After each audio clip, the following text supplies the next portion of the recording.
10-year Treasury note futures opened a session higher with yield pressing lower. The flattening of the curve continues with the sell-off of the front end, 10s going in sympathy. Did see the 530 spread go below zero for the first time since 2006. It was somewhat offset by what we saw overseas. Japan's JGB yields up a 6-year high, UK gilts at a 6-year high, Germany's 3 3/4-year high.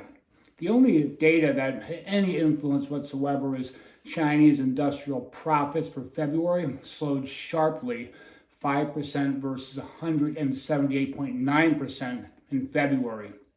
The rest of the session, the price action remained in range. It seems like treasuries were paying a lot more attention to the equity market. At one point, we saw NASDAQ up 1.5 month highs. Crude oil at one point down more than 7%. Dollar pressing higher, gold lower.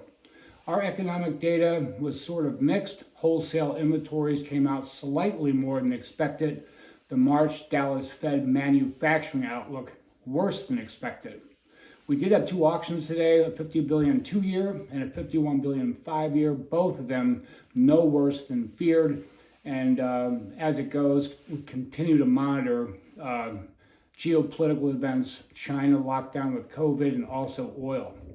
Going into options, I look at June, CME Group C vol, 1-month basis to 80th percentile, 3-month basis to 90th percentile. At-the-money vols are largely unchanged today. Skew is lower, as the up variance is unchanged. The down variance or put wing is actually higher. Option volume fairly strong, surrounded around the 124 and 123 half call strikes. On the put side, the 121 half through 121. Lastly, E-micro mini yield-based treasury futures. Volume very sturdy today.